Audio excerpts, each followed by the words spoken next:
So welcome to another um reading of the Great Cosmic Mother, Rediscovering the Religion of the Earth. And I want to light this incense before I get started. But yeah, so while I'm lighting this incense, again, I'll give the format, which I've just been reading through, starting around right now, 8:30 to like 10:15. And then we've been saving the last 10 or 15 minutes for reactions or comments or what have you. So you can like treat this as an audio book and just listen in. So I'm gonna go ahead and get started. We started on the jealous God. That's the chapter that we started on, and we did not get to finish that chapter. So that's where I am picking up the jealous God.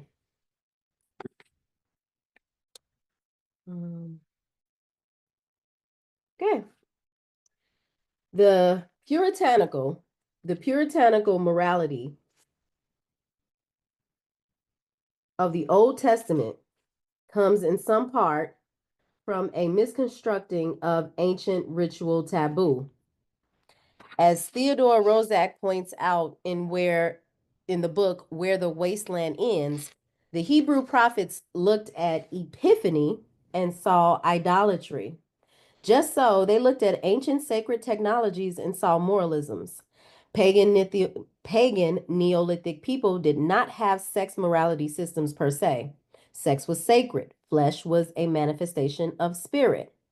But spirit was related to energy, human and divine energy, and energy was experienced as easily imbalanced, mischanneled, or wasted. Pagan people designed rites of purification or energy concentration for special activities or occasions in which the soul energy was at risk through the intensity of the encounter or change it would be undergoing. The soul, as the sense of personal identity and belonging, was at risk in archetypal ontological situations: birth, puberty, mating, killing, eating, and death. So, men would undergo at least 3 days of sex abstinence before a hunt or battle. Ritual abstinence and purification were undergone before a mating or birth, or at puberty, or after a death. These purifications, concentrations of spirit, energy, so these purifications or concentrations of spirit energy were a way of encountering any major life change or soul transformation which could threaten the balance of identity, in parentheses, they have personal, and communal life, in parentheses, they have transpersonal. Whether these were or were not related to sexual activity, these ritual purifications were not moralisms. They were, in the phrase of Mircea Eliade and Jerome Rothenberg, technologies of the sacred. Ritual means of focusing and maintaining spirit energy in all crisis or archetypal transformation. Okay, I want to read that again. So they were, in the phrase of Mircea Eliade and Jerome Rothenberg, technologies of the sacred, which were ritual means of focusing and maintaining spirit energy in all crises or archetypal transformations. The sacred among pagan people is related to magic simply because both are experienced as energy arts, techniques of gathering and directing energy toward a numinous or transphysical goal. When the Hebrew prophets overthrew the great goddess and her pagan religion, they kept many of those purification techniques, but divorced them from magic or spirit arts. In doing this, they created moralism, i.e., one abstains from sex at certain times, not to focus mind, body, spirit energy, but because sex is bad, immoral. Hey, Alicia. The Judeo Christian religious systems, in their own world views, have wholly denounced and extirpated the magic rites and reasons behind purification ceremonies, but retained the purification technologies themselves, ending up with a psychological fetish for cleanliness, purity, etc. In parentheses, they say cleanliness is next to God and so forth. Really, since God is everything, cleanliness runs a very poor second. TVs.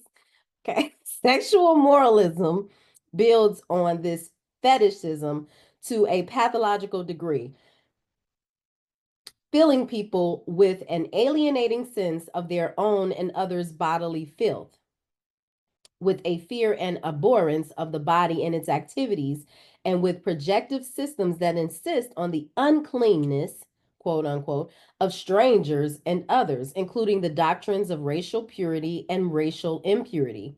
These sex moralisms and purity fetishes, originally a misreading of pagan energy channeling techniques, have laid the basis for racism as well as misogynistic sexism. They also lead to revulsion against the sick, the elderly, the disabled. In the Old Testament, priests of Yahweh were required to be pure, i.e., physically perfect. No person with an illness, with a handicap or blemish or non male body style, no blind or deaf person, no lame person, no epileptic, no incontinent person, no dwarf or hunchback, and no woman whatsoever is allowed to approach the altar of God. Not because their energy might be temporarily or accidentally diffuse or unbalanced, but because they are unclean in the eyes of God, i.e., spiritually inferior.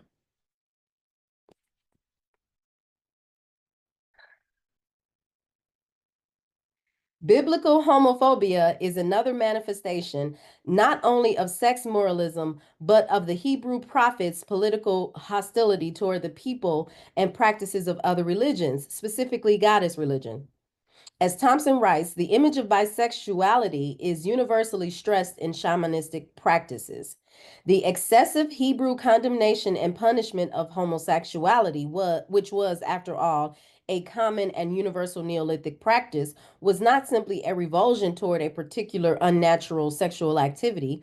It was an attack on all shamanistic ecstatic religion against the bisexual image, theory, and practice of the great goddess. The balancing of female and male energies was always the goal of Upper Paleolithic and Neolithic religions. Bisexuality, male homosexuality, lesbianism are the symbolic and real enactments of this balancing vision. To live the other in the self, to live the self in the other, to free oneself from gender by enlarging gender experience to total experience. As stated in their texts and doctrines, the spiritual goal of the pastoral Hebrew prophets and kings was the separation and mutual hostility of the female and male energies. Their ultimate political goal was the punishment of the female by the male to the degradation of them both. Biblical homophobia, the condemnation of people engaging in homosexual acts to death by stoning. Wait a minute. Okay, so biblical homophobia, which is the condemnation of people engaging in homosexual acts to death by stoning, the cursing of homosexuals beyond the grave, was a direct consequence and mechanism of the Hebrew prophets' project to vilify and destroy goddess cultures as evil while setting up their own anti sexual God in her place. Homophobia is a necessary psychological attribute of the religion of Yahweh, i.e., if Yahweh never has sex with a female, in parentheses, they say goddess or mortal, nor never has sex with a male, then what is Yahweh? He is pure spirit. That is a Hebrew male above sex, above life. This is supposed to indicate Yahweh has transcended or outployed the Neolithic great goddess. What effect did this new Yahweh of the biblical prophets have on the lives of Hebrew women, who, like all other Neolithic women, had once enjoyed the freedom, dignity, and dynamic energy of living as women in the universe of the goddess? That is a story for Jewish women to tell. It seems historically true that, as Christian feminist theologian Rosemary R. Ruther writes, Hebrew women of biblical times were the first to undergo a God willed social, physical, and spiritual oppression that has since become the experience of all women in the West and in the East under various forms of the same patriarchal misogynist worldview. The picture of woman obtained from the Old Testament laws can be summarized in the first sentence as that of legal non person. Where she does become visible, it is as a dependent and usually an inferior in a male centered and male dominated society. Under the purity taboos of Leviticus 12, it was ordained that Hebrew women who gave birth to sons were unclean for 7 days and must purify themselves for 33 days following childbirth. A woman bearing a daughter is unclean for 66 days, and she must then make a sin offering as an atonement for bearing a female. I sure remember reading this, and I was okay with it. In 1 Samuel 21:4, it is said, "Why was I okay with that?" Okay, in 1 Samuel 21:4, it is said, "Men are holy who stay away from women."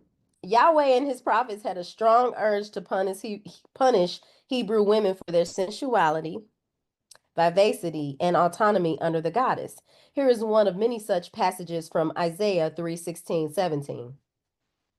Moreover, the Lord saith, because the daughters of Zion are haughty and walk with stretched forth necks and wanton eyes, walking and mincing as they go, and making a tinkling with their feet.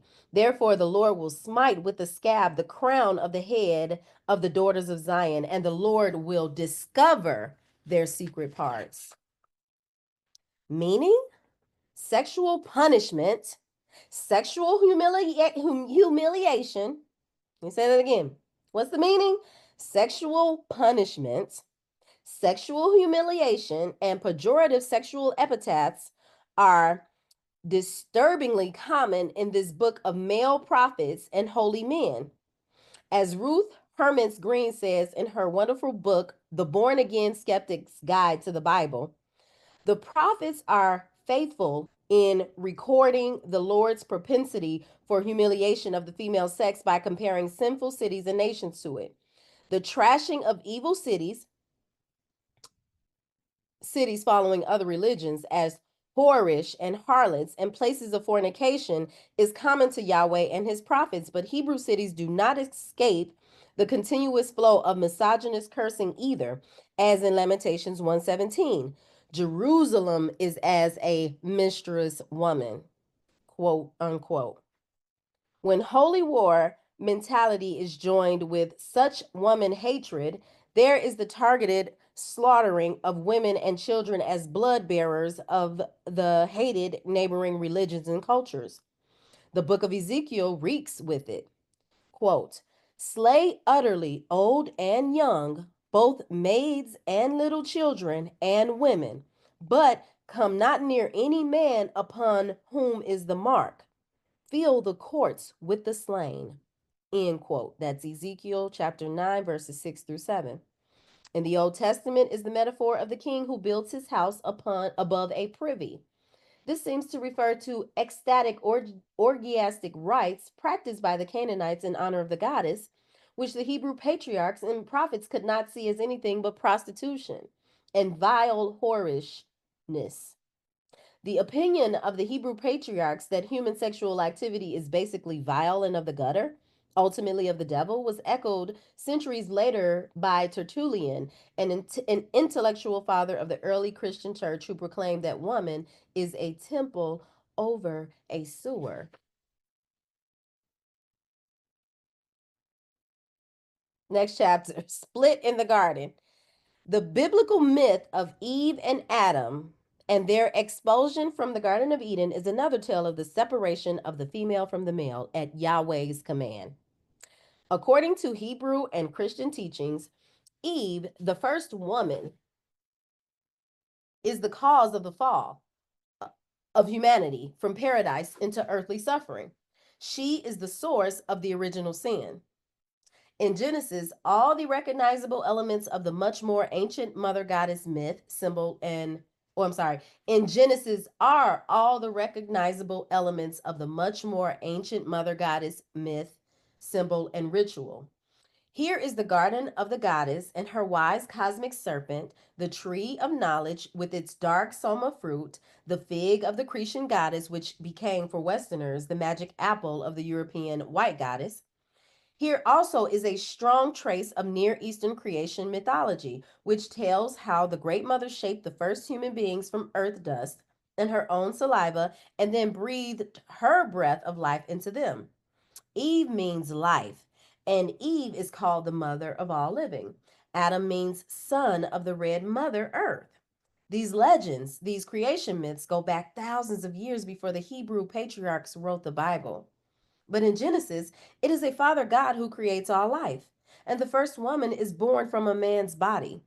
A very interesting biological reversal.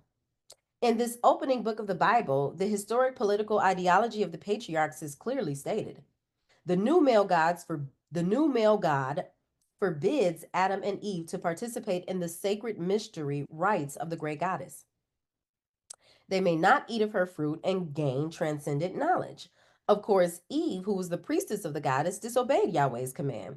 She tries, with the magic aid of her serpent, to persuade Adam to partake with her of the narcotic fruit and sexual rites, leading to ecstatic illumination and rebirth in the goddess's garden of immortality. And this is the original sin in the established doctrines of the Hebrew and Christian religions.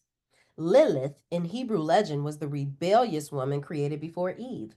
She was portrayed as part snake and wearing wings, the winding serpent who is Lilith, and was blamed by Yahweh for having tempted Eve to reveal and initiate Adam into the mysteries of the garden. Lilith represented the ancient Canaanite worship of Astarte, Asherah, and also Ishtar of Babylon. Her relation to the very old snake and bird goddess is obvious, and her rebellious, naughty mysteries were those of yoga, of kundalini, and spinal illumination.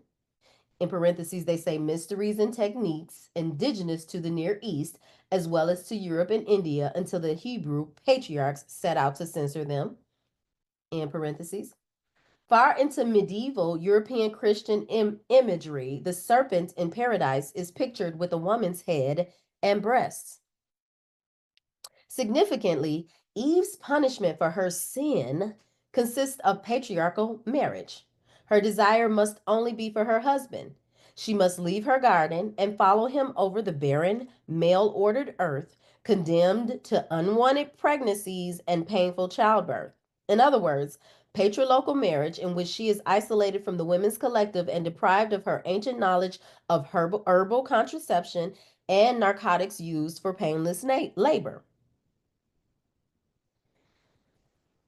Well, so our yes, this was a curse. He was cursed with in the beginning. Her desire must only be for her husband. She must leave her garden and follow him over the barren, male-ordered earth, condemned to marriage, in which she is isolated from the women's collective and deprived of her ancient knowledge of herbal contraception and narcotics used for painless labor.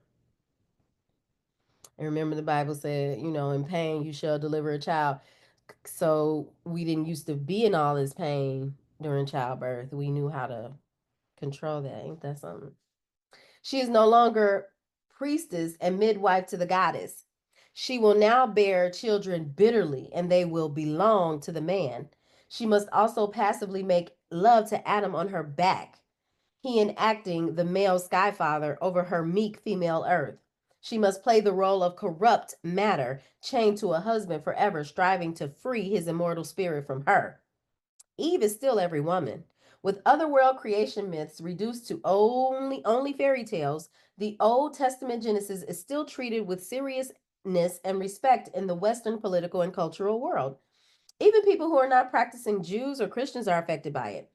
For the patriarchal notions enshrined in Genesis are at the base of all our cultural, political, and economic institutions. In contradistinction to the U.S. Constitution, we might add, American law and custom have always been heavily influenced by the Bible because the men who make the law and custom have been raised to believe the Bible is the truth. No need to point out to women in the 1980s that anti abortion legislation, job discrimination, pay inequity, and marriage laws against women are still roundly justified in the U.S. Congress as God's will. Genesis is quoted to prove that God designed women to be dependent helpmates to men. Any legislation or custom that might free women from such economic or biological or social dependence, anything that might further women's autonomy of choice, is bulldozed by the Bible quoters as a threat to the family. As a threat to the family. That's how they get you. The biblical patriarchal family, which has indeed historically depended on female slave labor. Sex inequity, otherwise known as God's plan for man, has for 2 millennia been a major bastion of support for a class economic system designed to profit the few by underpaying the many. God is used to justify the system because all else fails to justify it. And the God of Genesis, who wrote the rules for sex inequity in our part of the world, now sits in the executive boardrooms of most global corporations, making sure these archaic but lucrative discriminations are interwoven tightly into our high tech futures. Indeed, in July 1969, an American manned spaceship left a microfilm of the Bible buried in the dust of the moon at taxpayers' expense. One giant step backward for womankind and the moon. The Genesis story of Cain and Abel, the sons of Eve and Adam, continues the process of the Hebrew patriarch's political struggle against the goddess. As already noted, the good brother Abel was a shepherd like his nomadic skyfather worshiping prototypes. The bad brother Cain was an agriculturalist representing the settled farmers of the neighboring matriarchal people of Canaan.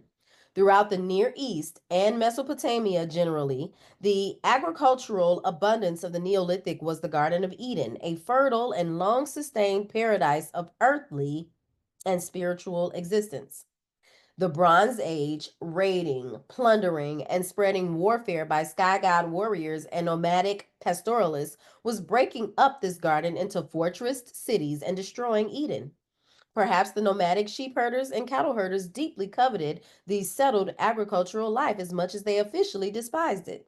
At any rate, ritualized, goddess oriented Neolithic agriculture was bad until the new male order could take it over and work it for gain. Generally, when men took over control of agricultural work, developing the plow and other large scale earth working tools, they also began to develop ideas of the male as the cosmic generative principle. Watching grain seed germinating as if of itself in the earth, they could conceive of the male seed as containing already in itself the whole germ energy of life. In parentheses, they say long into the Middle Ages, people believed that a drop of male semen contained a complete miniature fetus. Some notable scholars claim to be able to see this teeny being and even drew pictures of it. Until the Bronze Age, the grown of the I'm sorry, until the Bronze Age, the growth of the grain seed was believed to be caused by emanations of the moon, combined with nourishment from rain and the earth.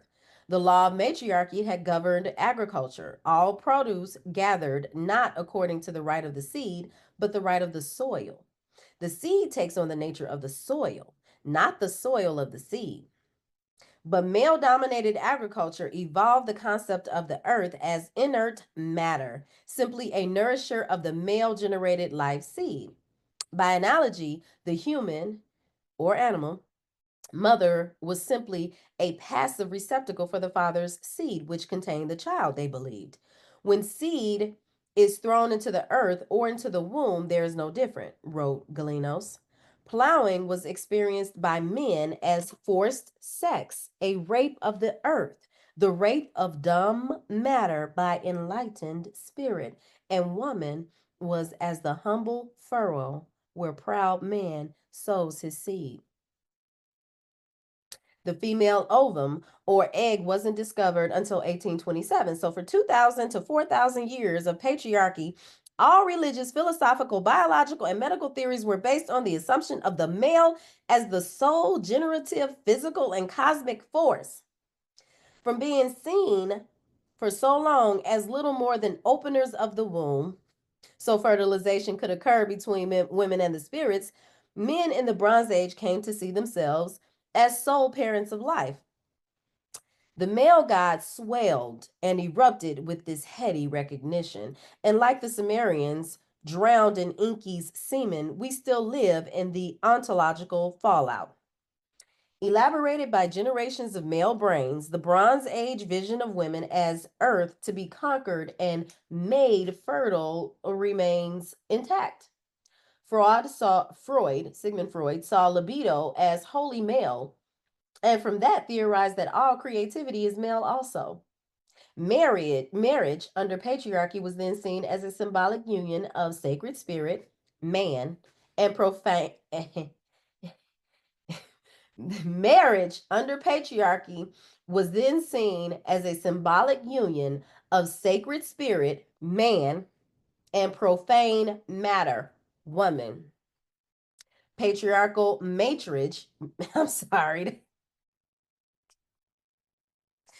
patriarchal marriage is conceptually a kind of legal mechanical attempt to reunify the original male female principles split apart by the Father God. But the reunion is all on his terms. Dualistic role playing rather than organic, gynandrous fusion in the psyche of each partner. Husband and wife are one, and the one is him. Women have been made to act out the unintegrated negative aspect of yin/yang. Woman is earthbound. Through her, you grow roots in the dark, the hidden, in earth and magic. The flesh is sinful. Sinful is she. Deepest inside man is spirit, and spirit wants to climb into freer spheres. Because of this, the spirit fights the body, the flesh, and is ashamed when he lets himself be led astray. The classical Greeks practiced ideal homosexuality, platonic love.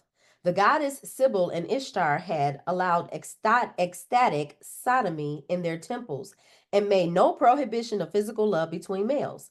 But as Robert Graves points out, ideal homosexuality was an attempt by the male intellect to free itself spiritually from the goddess, to make itself cosmically self sufficient. It was a philosophical extension of patriarchal cultural strategy. If the physical, parenthesis female, world can be reduced to meaningless material, then the idealizing mind, parentheses male, is justified in manipulating, exploiting, and even destroying it. I'm sorry, guys. This is. Mm-mm. And thereafter, the male mind is defined by its ability to organize the natural world into rational categories for objective study and use. Socrates, the proponent of ideal homosexuality, was contemptuous of mythic and poetic thought processes. He turned his philosophical back on ancient mysteries and trained himself to think scientifically. In fact, Socrates thought verbally, turning multidimensional, multisensual life process into a linear dialogue between aristocratic male minds. Socrates, the world's most famous obsessive talker, complained publicly that his wife, Xan, I can't say her name, complained publicly that his wife, Xantippe, Xantippe, Xantippe, she talked too much. Wait, Socrates, the world's most famous obsessive talker, complained publicly that his wife talked too much. She is famous justly for dumping a pot of piss over his head. When Socrates once did ponder the nonverbal unknown, however, he appealed to Diotima, the inspired Pythia, to reveal what lay beyond him, and she disclosed to him the essence of the goddess. In Socrates' time, the realities of the ancient Cretan and Mycenaean cultures were remembered only as legends of a past golden age. What remained of Mother Goddess symbols and rituals were practiced in secret cults by women and country peasants. The Aryan invaders from Central Asia had, in late Minoan times, already begun a systematic falsification of the existing myths. Apollo's priests proclaimed that rational poetic language and thought were to replace the inspired poetic language of the goddess. From then on, poetry, language itself, ceased to be mantic utterance and became a social ornament and political device, rhetoric. Socrates thought that the understanding of myth and symbols was irrelevant to self knowledge. He was also, of course, a townsman. He talked endlessly about life, but was far removed from the sources and consequences of his own living, eating, breathing, shitting, and dying. Come on. Ancient myths and rituals were based on tree lore, on seasonal observations of life in the fields, on the body's direct and rhythmic relation to nature's rhythms. But from the time of Socrates,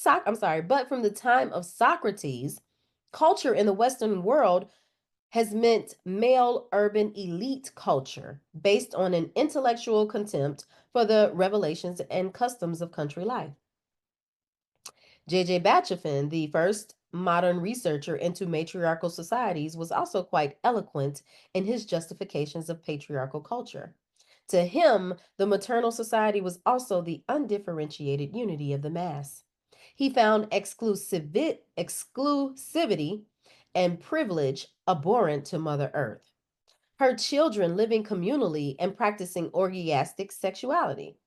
Paternity, on the other hand, introduced the principle of differentiation and restriction, leading to higher spirituality. The triumph of paternity brings with it the liberation of the spirit from the manifestations of nature, a sublimation of human existence over the laws of material life. While childbearing motherhood is bound up with the earth that bears all things, the father, begetter, stands in no visible relationship to the child. He discloses an immateriality over against which the sheltering and nourishing mother appears as matter and as place and nurse of generation. The son's self sacrifice to his begetter, the father, requires a far higher degree of moral development because the relation is mainly an abstract idea. So the son's self sacrifice to his begetter, the father, requires a far higher degree of moral development than motherly love, that mysterious power that equally permeates all earthly creatures. Bachafin speaks of the formless and orderless freedom of Aphrodite, without private rights and property, subservient to matter and natural life, and to the harmony of the universe which they had not yet outgrown. Under the moon, the law of matter prevailed, the world of endless becoming with death as the twin of life. She who awakens life works for death. Death is the lot of children born to a mother. But with patriarchy, mother right is left with the animals and mortality is restricted to matter, while male spirit, purified from the slag of matter, rises up to immortality and immateriality, a supramaterial life belonging a supermaterial life belonging to the regions of imperishable light in the halls of the sun. Uh-oh. I don't know if I'm still here.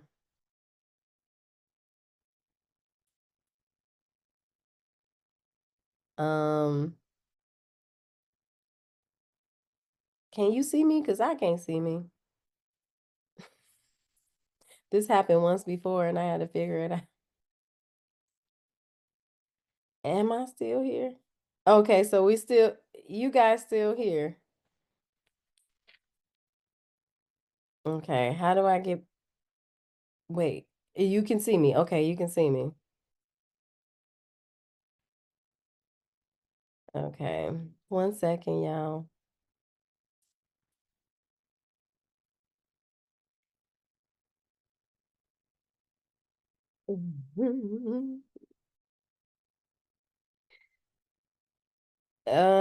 Speaker view.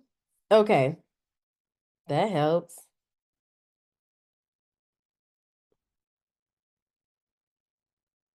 But how do I get it back? I'm almost there, guys. I see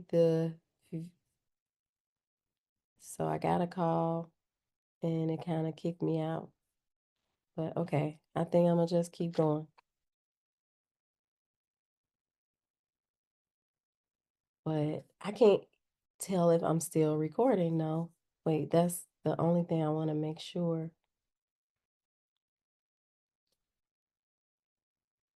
Oh, okay. So I'm still recording. So I'm gonna keep rolling. Okay. All right. That kind of threw me off. Okay. Okay, here we go. Paternity on the triumph of paternity, the son so to his okay. Sorry, guys. I'm just gonna pick up at Bachofen. Bachofen speaks of the formless and orderless freedom of Aphrodite without private rights and property subservient to matter and natural life, and to the harmony of the universe, which they had not yet outgrown. Under the moon, the law of matter prevailed, the world of endless becoming with death as the twin of life. She who awakens life works for death. Death is the lot of children born to a mother. But with patriarchy, mother right is left with the animals and mortality is restricted to matter, while male, spirit purified from the slag of matter, rises up to immortality and immateriality, a supermaterial life belonging to the regions of imperishable light in the halls of the sun. Bachafin gets very elaborate in his praise of the new disembodied Apollonian male soul in its triumph over the ecstatic mystery god, son of the great mother. Apollo frees himself entirely from any bond with woman. His paternity is motherless and spiritual, as in adoption, hence immortal, immune to the night of death, which forever confronts Dionysus because he is phallic. Consistent with this, Bachafin praised the emergence of the male individual ego at the cost of the human community. The individual leaf has no importance on the mother tree. All that is begotten belongs to the mother soil that encloses it. To the patriarchal Greek and Roman, the glory of the city was that it separated him from the fields. It defined him as a political animal. He could completely structure his world with his mind and slave labor, and so free himself from nature. Political is from polis, meaning city. The city was man's number one tool with which he could achieve the manipulation and subordination of the natural world. She.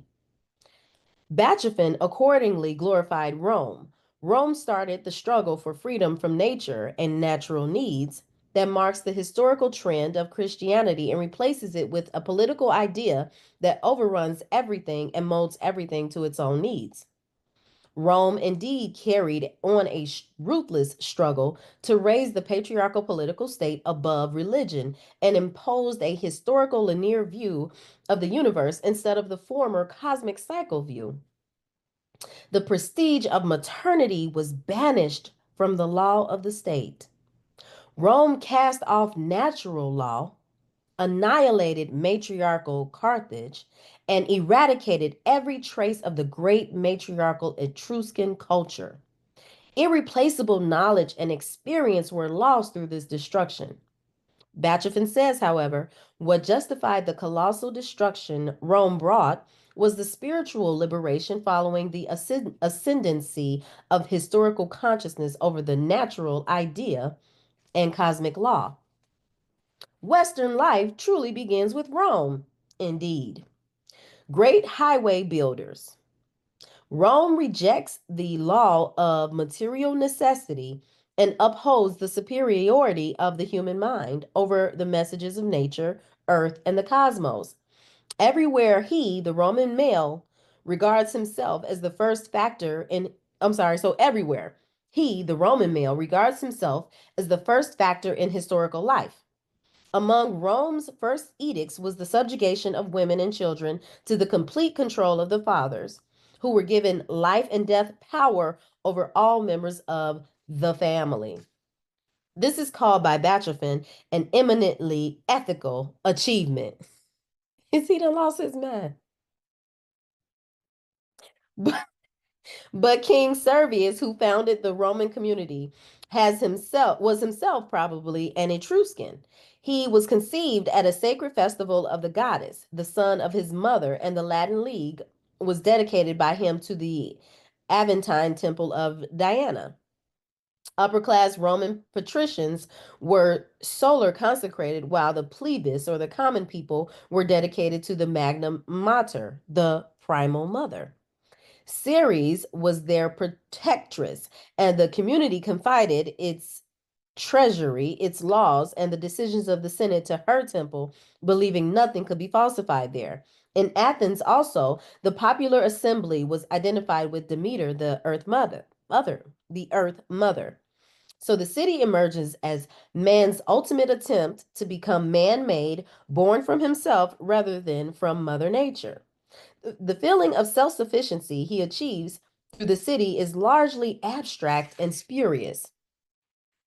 The sources of our biological lives remain the same as they always were. They come from matter and land. But city man maintains contact with his natural life sources not through immediate body experience, but through an artificial medium of exchange, money. He no longer works with the earth, he buys it. The ancient energy exchange between humans and nature becomes a money exchange between humans only. Norman O. Brown writes in the book Life Against Death. Money is at the heart of the new accumulation complex. The capacity of money to bear interest is its energy. Its body is that fundamental institution of civilized man, the city. The archaeologists note the complete rupture with the previous style of life which marks the foundations of the first cities.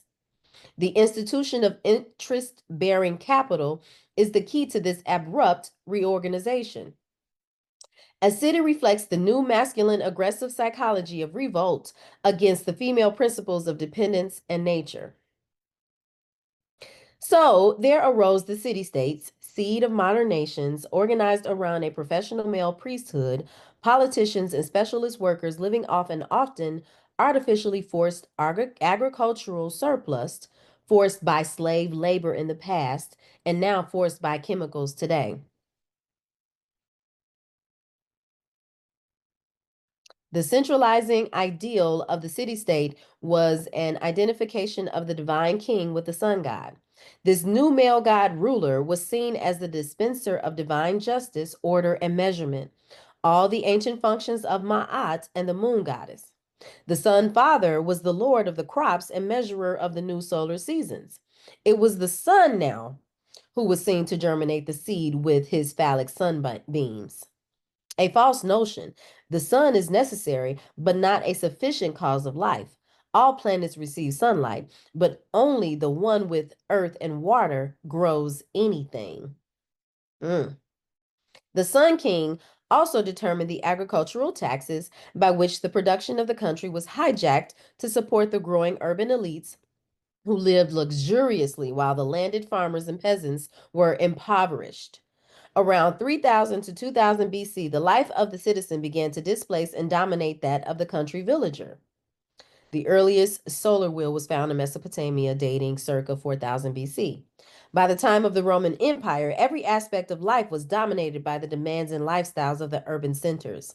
The famous Roman roads built by slaves were meant to transport armies and weaponry outward into tribal territories.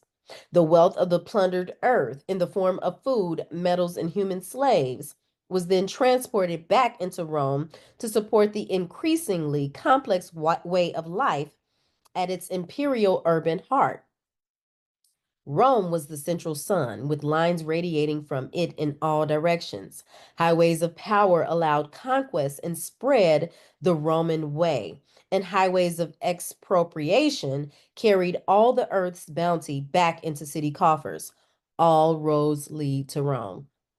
The city broke down the organic life of the tribe and the agricultural village. It brought about the final destruction of the matriarchy and instituted the patriarchal rule of abstract urban law and order.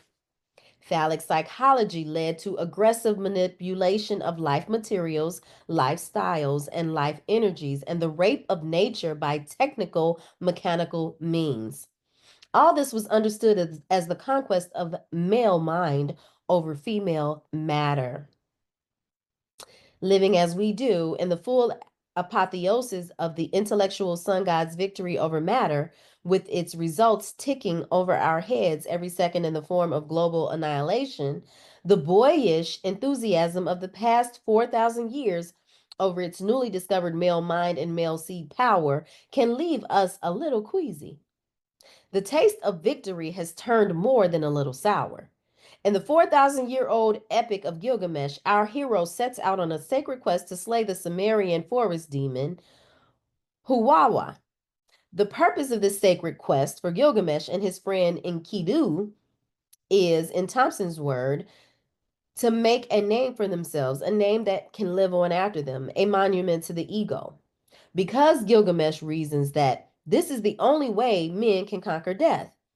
Because he has established the ego of man on a linear phallic course, he can no longer return to the cycles of nature or be a part of the organic life and death cycles of the Great Mother.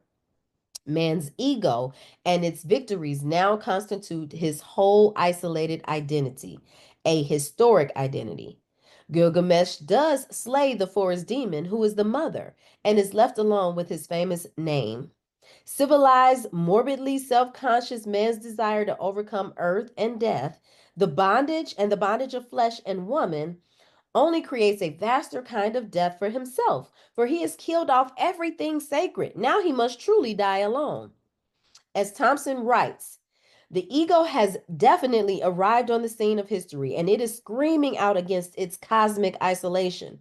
Before, all the processes of culture were connected with the cycles of nature. In death, tribal man simply returned to the Great Mother. But when civilized man sets up walls between himself and the forest, and when he sets up his personal name against the stars, he ensures that the now isolated ego will cry out in painful recognition of its complete alienation and the fear of death. Significantly, the murder of the forest always leads to the desert. Deserts always seem deserts always seem like ancient environments, but in fact, they are the youngest environments on Earth. Most deserts are man-made. They are what's left after everything else has been conquered or used up.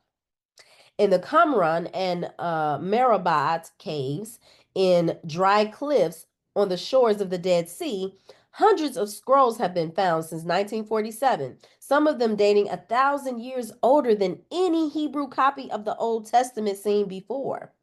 These scrolls constituted the library of a Jewish monastic community that was located in the area before and during the time of Christ.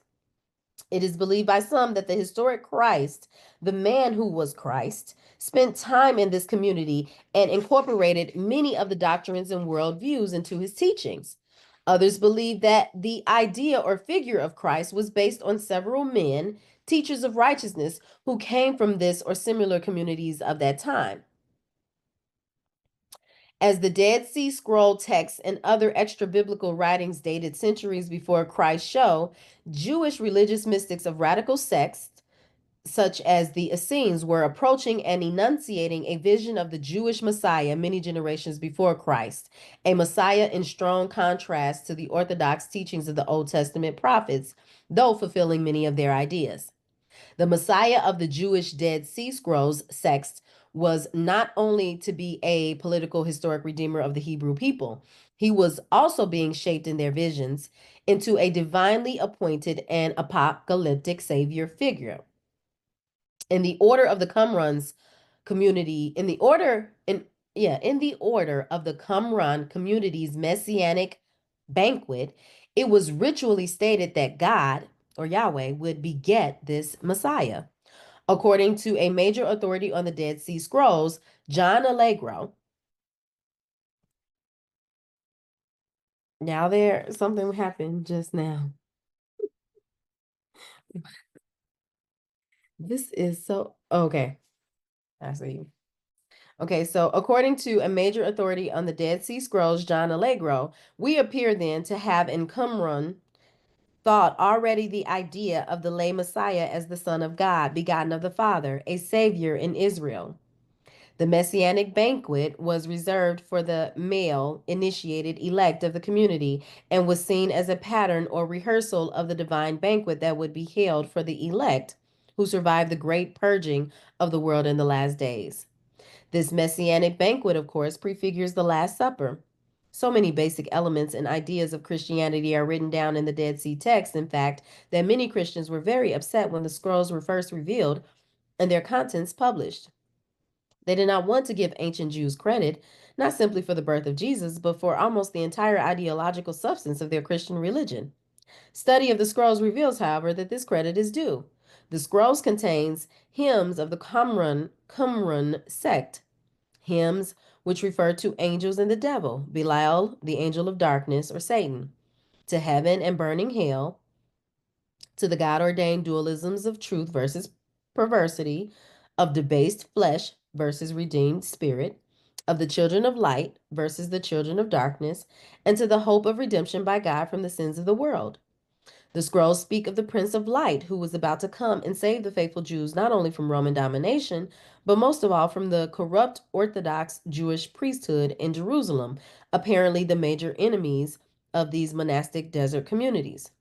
In hymns and other texts, the Qumran initiates spoke of the redemption of human sin by God's grace and elaborated their doctrine of human perfection, i.e., the new covenant of Christianity. In fact, the sect called itself the New Covenant.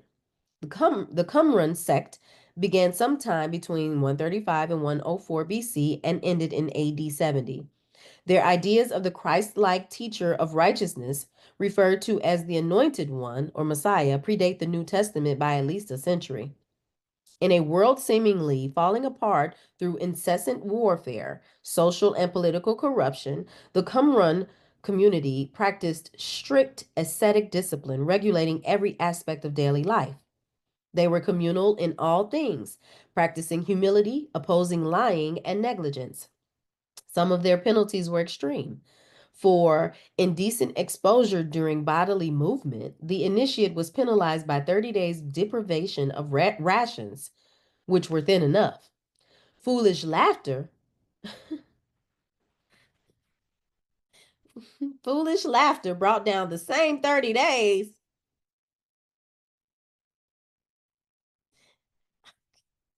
For unnecessary self exposure of the genitals, the penalty was 6 months. Such practices were designed to wean the male spirit from all attachment to or identification with the earth or the human body. Indeed, they conditioned a revulsion to these things. Though the Jewish Essenes were traditionally celibate, apparently there were some female initiates in some of these communities. But the hymns, doctrines, and customs of the Qumran communities were very misogynistic. In Allegro's words, women were seen essentially as potential seducers of men from the straight and narrow way, and the documents show an obsession with whores and the snares of the flesh. In one scroll from the fourth cave is a hymn warning about harlots. In perversion, they handle her befouled organs of lust. They penetrate the orifice of her legs in wicked acts and behave with guilty rebelliousness. Dot dot dot. Pits of darkness. The sins within her skirts are many. Her garments are the murk of twilight. Her adornments are tainted with corruption. Her bed is a couch of defilement. Dot dot dot. Depths of the pit. She is the foremost of the ways of sin, and alas, all who take her will come to ruin. Her eyes glance keenly hither and thither beneath her voluptuous, heavy lids. Let me just try one more time.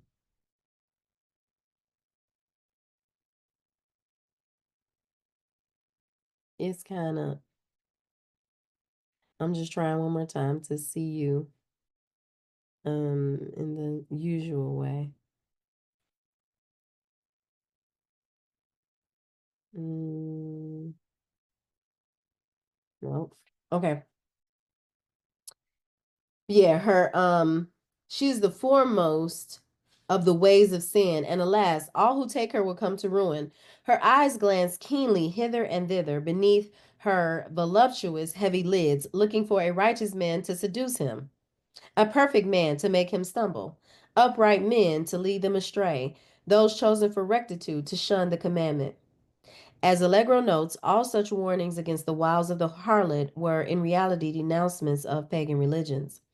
They also record a general attitude about women and sex that led most of these desert monks to renounce marriage. Who was Jesus Christ? Clearly, the New Testament Messiah came from, or was at least deeply influenced by, these Jewish Essene and Essene like monastic communities. Somehow, the New Testament writers melded the Qumran concept of a teacher of righteousness with the Hebrew prophetic tradition of a historic Messiah or political redeemer of the Hebrew people. Most of the New Testament disciples, including the gospel writers, were Jewish males who could easily have absorbed this mixture of Orthodox and radical Jewish messianic ideas, including their Qumran elaboration into a divinely appointed Savior or Son of God who promised redemption of the soul from sin and even salvation of the elect at the end of the world, which was seen to be imminent. These Jewish messianic ideas were then interwoven by the gospel writers or by the time itself, which was volatile with the ancient pagan images of the dying God. For the gospel stories of Jesus are thick with symbols pulled from Babylonian, Sumerian, Egyptian, and, in general, Neolithic rites of the vegetation deity, which is Tammuz, Dumuzi, Adonis, Osiris, Dionysus, etc., who is sacrificed on the mother tree for the renewal or rebirth of the life of the world. Mm. The passion, the self sacrificing ritual of Christ, does not have its roots in intellectual ideas, but in the primordial passion of the great mother who dies, or whose beloved daughter or son dies, to ensure that the world will grow green again with spring. It is not an accident that the birthday of Jesus is at the winter solstice when the sun is reborn, or that his death and resurrection correlate with the spring equinox when the world is reborn. Mm. Jesus Christ was the last vegetation deity of the Near Eastern world, or all that remained of one, pitting himself against the rational corruption of urban Rome as it extended into the ancient Holy Land. But a vegetation god makes no sense separate from earth, ecstatic cycles, and the female moon. The Jewish Essene like communities had broken utterly with pagan vision and rhythms. They were anti earth, anti body, anti woman. In the ascetic aridity of the desert, they raised up disembodied male spirit against the flesh, the world, and the devil. The Neolithic garden of oneness with the goddess was gone. What was left was a dry and fervent patriarchal war of the spirit against everything alive. Jesus Christ, the last vegetation god of the Neolithic Near East, bloomed in the desert. He bloomed as a devastating sun, withering to all life. All he could die for was an afterworld.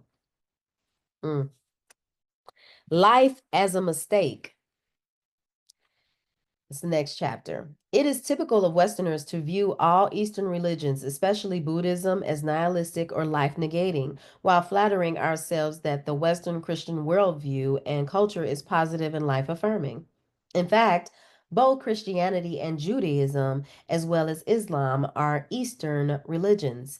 They swept from the Near East along the Indo Aryan sun god beliefs and eventually stamped out the truly Western, indigenous pagan religions of all Europe.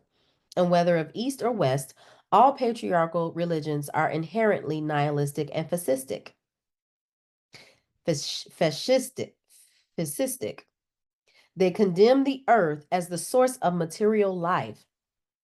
In parentheses, they say, while exploiting her resources and creatures greedily for their own advantage. So they condemn the earth as the source of material life while exploiting her resources and creatures greedily for their own advantage, and seek abstract spirit somewhere in the sky.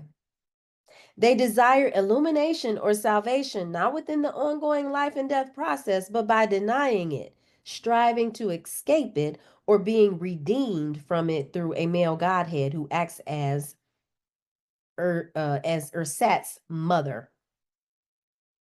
In its concepts of original sin and the need for salvation from fleshly life, and in its strange elitist belief that only one man has ever been of divine birth, Christianity is perhaps the most nihilistic religion yet to appear on earth. Certainly, its impact on European culture throughout the years of the church's domination was almost entirely necrophilic and destructive. In the house of the Lord, ruled by Christian hierarchy, man came not to live, but to prepare for death. Life was corruption and evil. Life was to be lived merely as an expiation for being born. Death was the only hope of salvation from bodily existence. Beyond death lay the hereafter. Unspoiled by suffering and sin, unlimited by time, space, and flesh, pure heavenly bliss floating around at the feet of the Lord. This life on earth was not to be celebrated but despised, a passing moment of wretchedness and pain on the threshold of angels. The more such doctrine was preached, the more accurate it became. What 4,000 years of increasing patriarchy had made of human life on earth was indeed hell. Christian Europe, in the span of its glory, was the fluorescence of hell. Much of the Western world's secular ripoff of the earth's people and natural resources has been inspired and justified by this Christian religious attitude that earthly life is debased and unreal anyway, and earth exists merely to be used with appropriate contempt by spiritually ambitious men. In fact, throughout the European Middle Ages, the world was pictured literally as the devil's excrement. Christian paintings and drawings of the time show cities, fields, animals, humans, trees, dogs, babies, flowers, all falling like masses of shit from the ass of Satan who squats above us all grinning.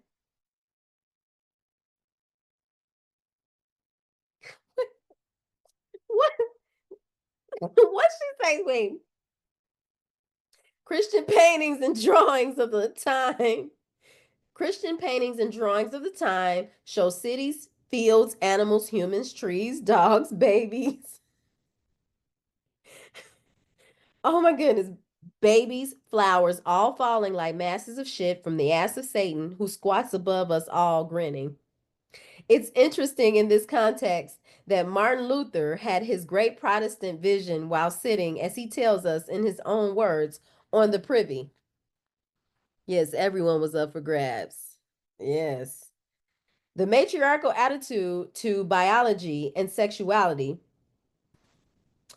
positive celebration, and ritual ecstasy was not acceptable to the Lord. So, the matriarchal attitude to biology and sexuality, which was positive celebration and ritual ecstasy, was not acceptable to the Lord. If sex and human biology were good, then women were good.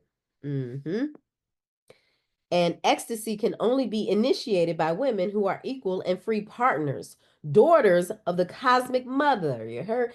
And ecstasy can only be initiated by women who are equal and free partners, daughters of the cosmic mother. But this utterly contradicts Yahweh's wrathful theology, where women, as the carriers of sexuality, are the cause of the fall and original sin. Both Old Testament and Christian priests saw physical love as the arch enemy of the spirit.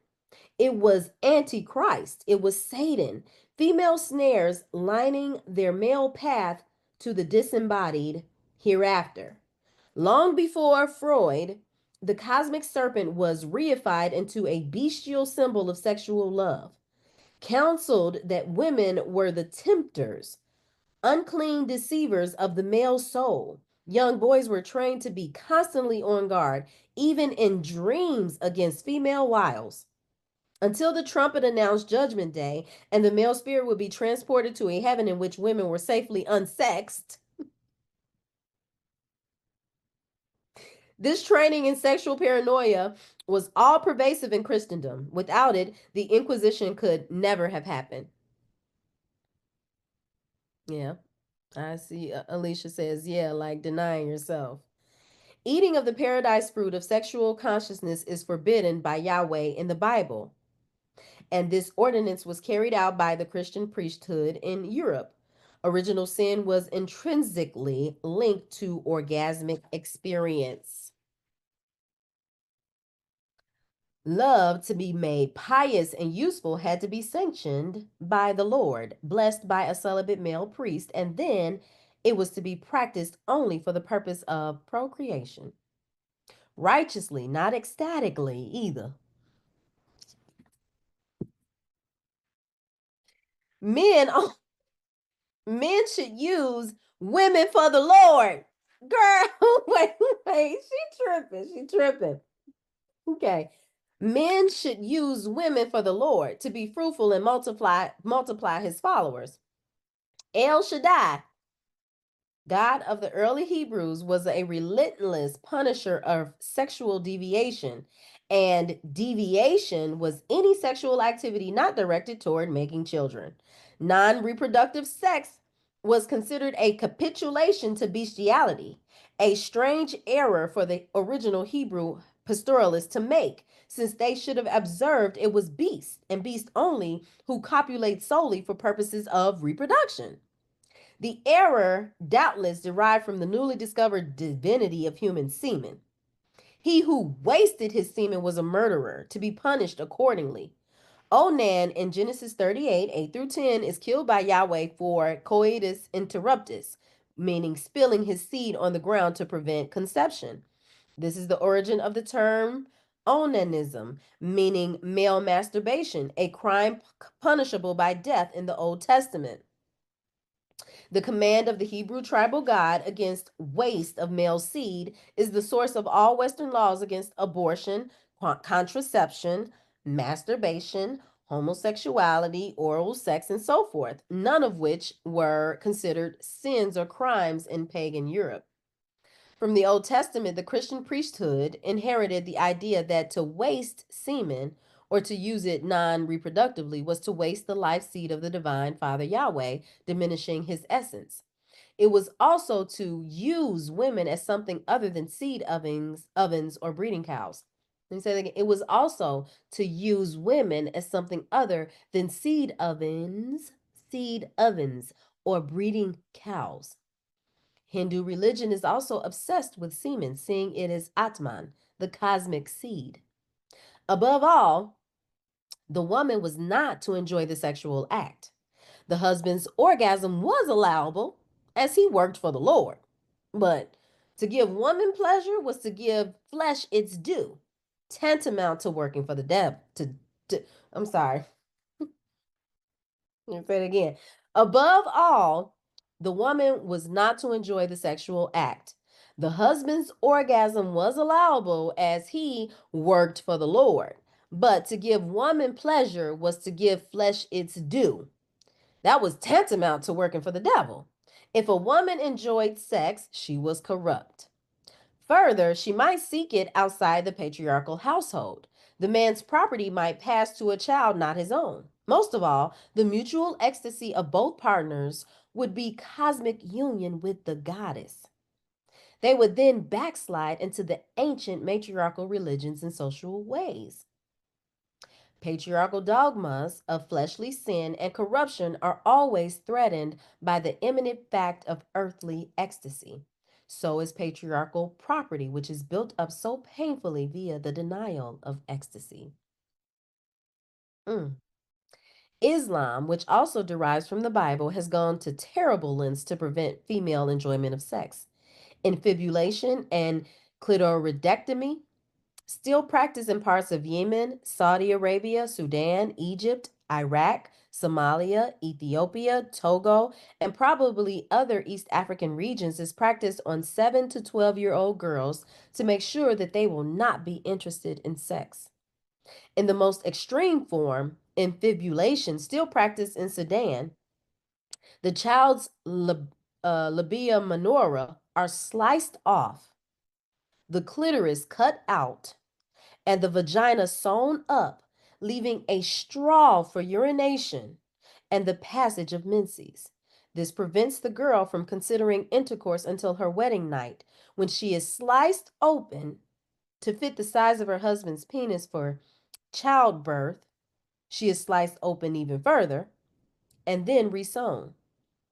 Reasons given for this operation are hygiene, beauty, because in parentheses they say women's natural genitals were seen as very ugly, and it was also for the prevention of prostitution. My. It is believed that girls who have not been purified in this way will go with many men, or they might experience sexual love with other women, especially when living intimately together in polygamous households. Protests against this female mutilation have been brought before United Nations agencies and repeatedly tabled. UN officials seeing it as a cultural custom with which they have no right to interfere. We can imagine that if thousands of young boys each year were being castrated in these countries, the UN might make a statement, but perhaps not.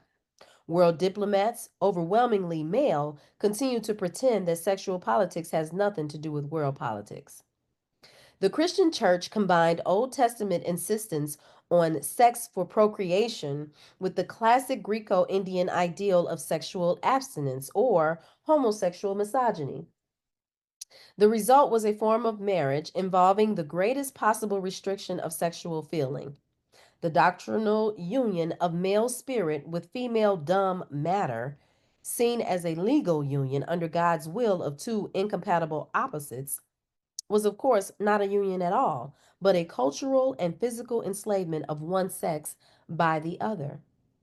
In patriarchy, concepts of self and property are linked, while ecstasis means standing outside of oneself.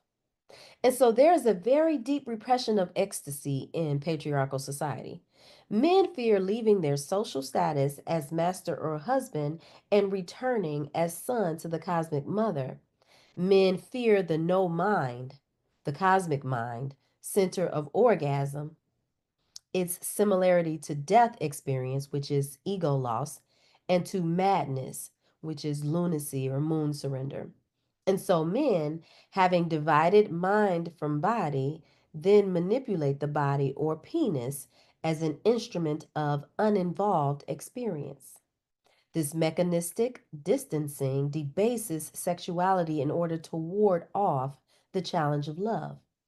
The deepest I thou among humans cannot exist under patriarchy. The almost death orgasmic experience where the ego surrenders its defenses and becomes one with the cosmic self, because the God of patriarchy condemns and rejects such ecstasy in his creatures. Let me see. I want to say that again. So the deepest thou among humans cannot exist under patriarchy. The almost death orgasmic experience where the ego surrenders its defenses and becomes one with the cosmic self. Okay, so they're giving you the definition there. And then they continue on to say, because the God of patriarchy condemns and rejects such ecstasy in his creatures. Instead, the man maintains his self enclosed, often self righteous ego, while the woman is depersonalized into a flesh object. Further, women are defined as sexually passive and naturally masochistic. All of this for highly political reasons. Depersonalized sex allows the man to keep his ego, i.e., his property. And patriarchal conditioning ensures that there is no strong and healthy woman there to challenge him in the name of a higher transcendence. If such a woman should appear, she is dismissed as evil. Beyond the wastelands of despair, suffering, and alienation are goddess realms of intense joy and illumination. So, beyond the wastelands of despair, suffering, and alienation are goddess realms of intense joy and illumination. But the war and morality god stands at the border and will not allow the male ego to cross over. In Christianity, the only love ecstasy allowed is beyond the body. One may love the pure, disembodied spirit of God or of Christ. Spiritual orgasm is the only type allowed to the lovers of the Christian God, the ascetic male and female saints and martyrs. Indeed, saints and ascetics may experience genuine thrills of passion for this divinely abstract lover, but most Christians have lived lives of chronic guilt, unable to close the gap between heavenly love and bodily experience. Every attempt to escape from sexuality transforms itself into prurience. Nowhere has sex been so debased and pornography so profitable as in the realms of Christendom. The moment of life's origin, the moment of the fusion of the female and male energies in non reproductive ecstasy. It is in treating this moment as a bestial convulsion that patriarchal religion reveals its utter separation from life. Matriarchal identification of sexuality with the sacred, of body with spirit, threatened the manipulative dualism of the patriarchal rule. Sexuality had to be ideology I'm sorry. Sexuality had to be ideologically debased while reproduction was encouraged. This was accomplished by acknowledging male lust while condemning female flesh. Fuck, then repent.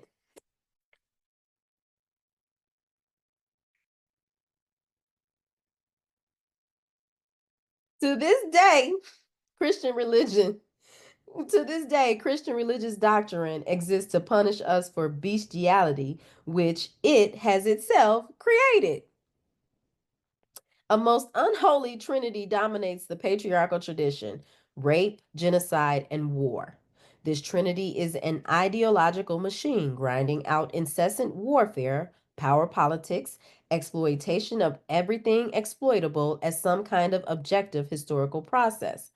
And God the Father, in doctrine and in function, legitimizes all earthly patriarchs, which are bosses, slave owners, global corporations, male controlled institutions, and professions of church, state, university, law, medicine, military. So he legitimizes all earthly patriarchs with which exist to capture and reify life process. This secular imperialist tradition has for its model the domination of female matter by male mind. It is piously rationalized by theological doctrine and exploited endlessly by business and political interests.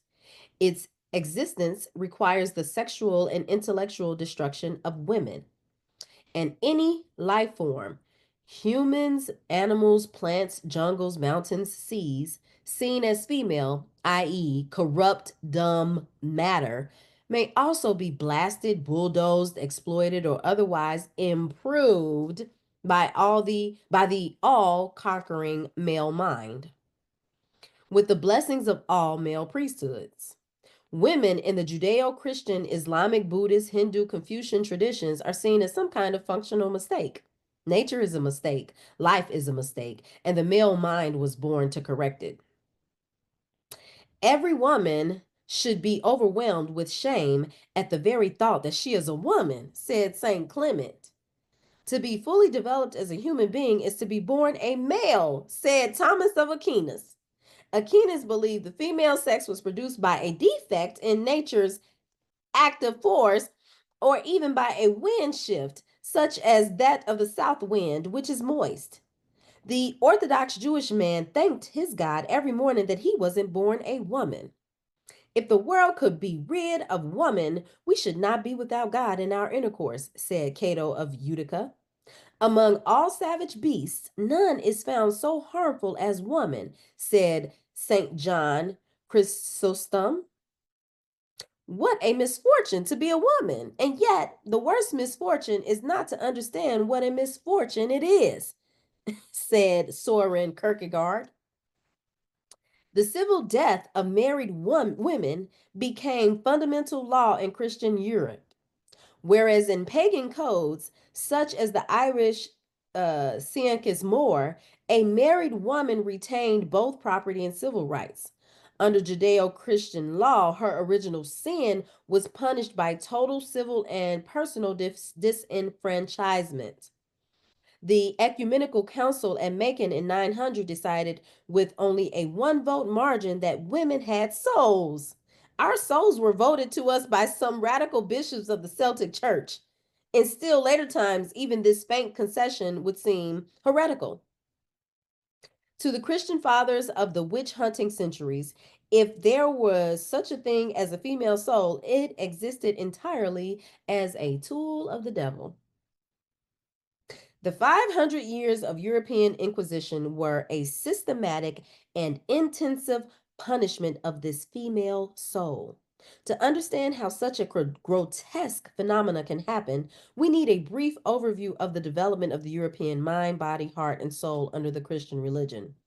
The best analytical survey of this time is provided by Michael Foucault in two works, Madness and Civilization and Discipline and Punish, The Birth of the Prison.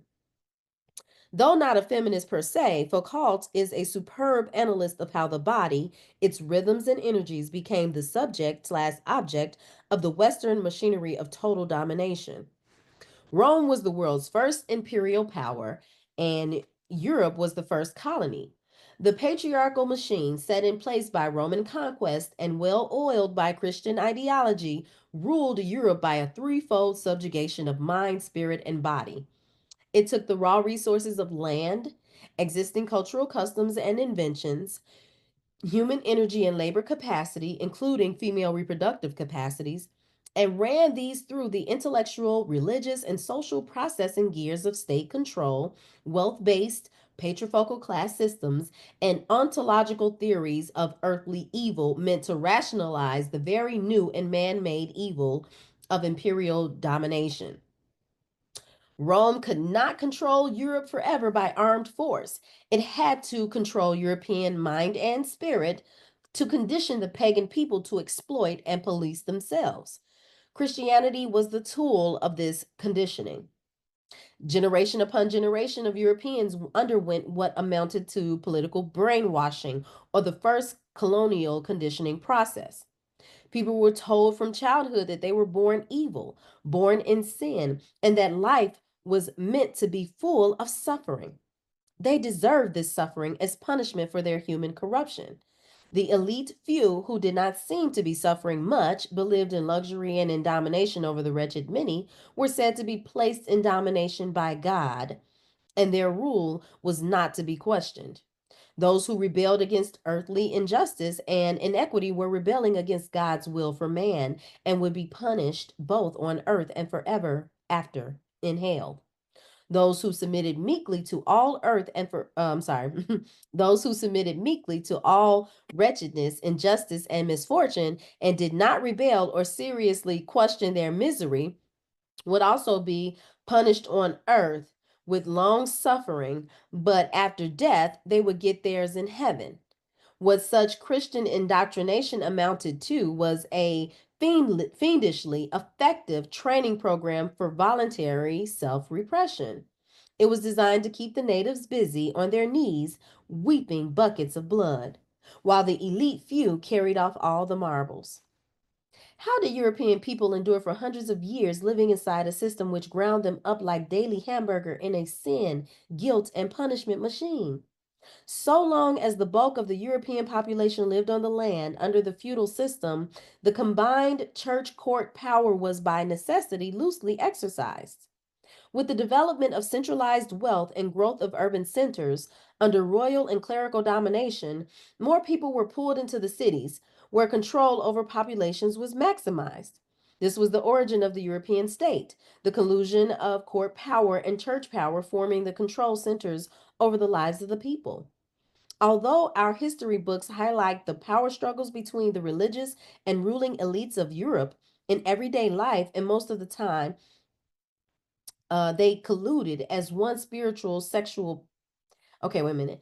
Although our history books highlight the power struggles between the religious and ruling elites of Europe In everyday life, and most of the time, they colluded as one spiritual sexual power. I'm sorry, one spiritual secular power to keep the masses of people subjugated.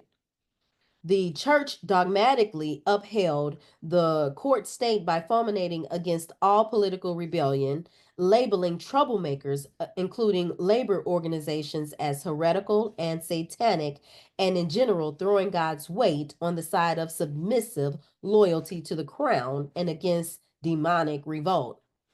The state then scratched the church's back by using civil law and police power to uphold one religion and punishing anyone who spoke otherwise as a heretic or blasphemer. Throughout the formation of the European nation states, religious definitions systematically became legal categories. For example, a French edict of 1347, published by the state, stipulated punishment for anyone who criticized or questioned the church, spoke against clerics in any way, or used God's name in vain. Such blasphemers were to be locked into the public pillory every day from the hour of prime to that of their deaths.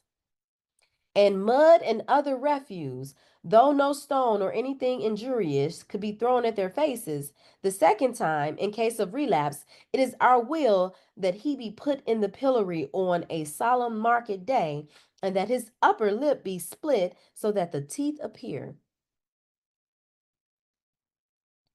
So much for blasphemers. As the centralized church state drained away more wealth from the land and into city environments, and more wealth was wasted via the luxury living of the court and church elites, and endless war, which is one way to absorb and divert the interstate revolutionary energy of a suppressed population. Oh, so wait a minute, because this is in parentheses. Okay, so I'm going to start over. As the centralized church state drained away more wealth from the land and into city environments, and more wealth was wasted via the luxury living of the court and church elites and endless war, there was, of course, more poverty.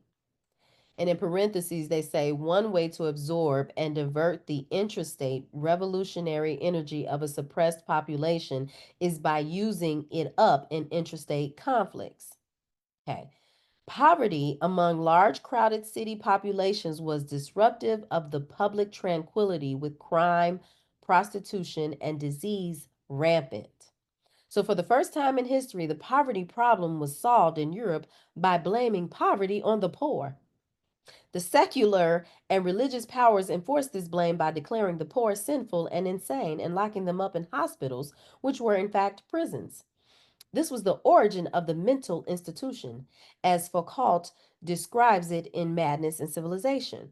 From the pulpit, there were moral denunciations of the poor, declaring them all to be unbaptized, living in sin and adultery, spreading demonism in their squalor, and so forth, all to stigmatize the victims of the economic system for the problems of the system. Rounded up and thrown into places like the Hospital General, the poor were removed from the city streets and also subjected to punishment for their economic condition. Directors of these hospitals had total control of over the inmates, with stakes, irons, prisons, and dungeons at their disposal for the task of teaching morality to the indigent. As Foucault points out, under imperialist class, labor exploitation, and Christian doctrines of innate human corruption, the whole idea of work had changed. Work was man's just punishment for being born sinful. Daily work was no longer seen as seasonal, cyclic, ritual participation in the life of earth, because it was no longer that, or as sheer productiveness of wealth, but as a moral exercise or expiation of mortal guilt. Since the fall, man had accepted labor as a penance for its power to work redemption.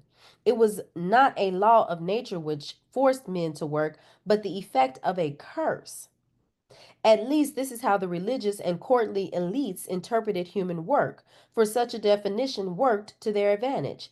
People had to bend their backs in endless, unrewarding labor, not to provide the few in power with unearned luxury and idleness, but to pay back their debt of guilt to God. Therefore, the poor, seen as refusing to work, were also refusing to be moral, refusing to be righteous, refusing to pay their debt of sin to God. This concept of human labor has ruled the Western world for centuries. The religious ideology of work as divine punishment adjusts people's mind to accept the idea of work as an exploitation of one's life energies. The definition of the female body and female energy under patriarchal systems corresponds to the definition of the body slash energy of the poor and workers under capitalist economics. The bodily capacities and energies of some people are exploited, used as tools by others. And this is the development of all true classes, which can be simply categorized as the users and the used.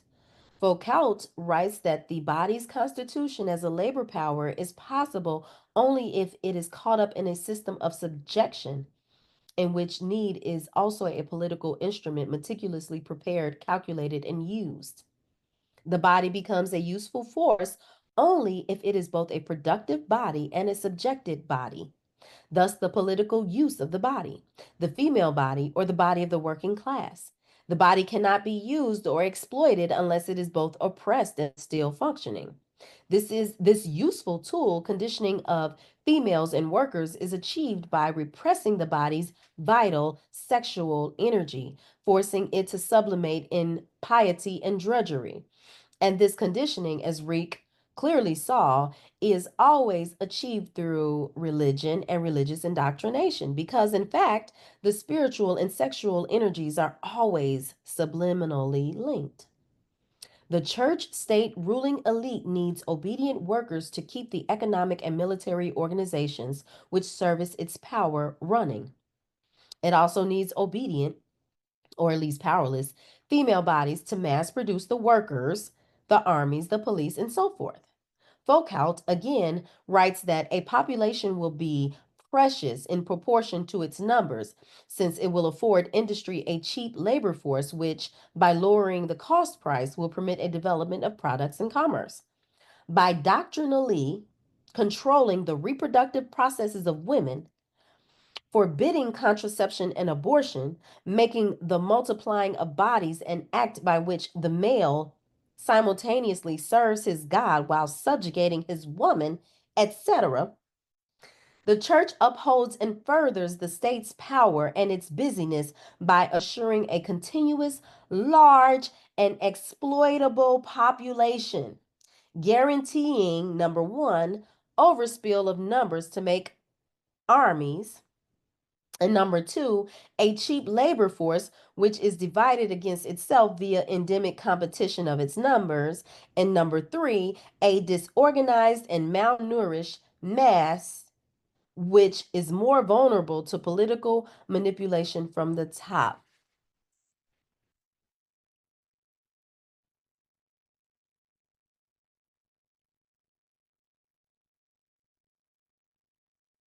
Another means of controlling large numbers to their detriment is the invention of madness and its institutional punishment. Among all the ancient pagan and shamanic people, madness is a spiritual category, exotic behavior. Schizophrenia or hallucinations can mark a person destined for seership or shamanic psychic powers. Such people are treated as Ronald Lang has counseled us to treat the schizophrenic experience, which is make the person as comfortable and safe as possible and then allow them to go through their inner journey to the end. Consequently, primal societies do not have unabsorbable crazy people who must be locked up to prevent harm to themselves or others. Such people are relatively recent invention of Western societies. Christian culture has strong taboos against the crazy behavior its own repressions have created, especially it telescopes sin into madness in its horrified treatment of perfectly natural behavior, which is masturbation, sexual urges, mischievousness, and so forth. And the state wields strong taboos against nonconformity of any kind, seeing the lack of a will to conform socially as always a potential for political rebellion. As Thomas Sawes showed in The Manufacturer of Madness, the category of madness in Western world was created to officially stigmatize and control those recalcitrant people who were, in effect, sinners and rebels. In Madness and Civilization, the book, Foucault further shows that the definition of what is mad has evolved through Western societies in perfect tandem with their political and ideological evolutions. In the early Middle Ages, the madness inside human beings was defined as the remains of natural bestiality, as yet unsalvated by spirit. During the Inquisition, madness was the satanic process within the human soul, punishable as sin.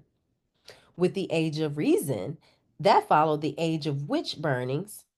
So, with the Age of Reason that followed the Age of Witch Burnings, madness was socially and therapeutically redefined as the instinctive rebel within against the external authority of the Burgoy father.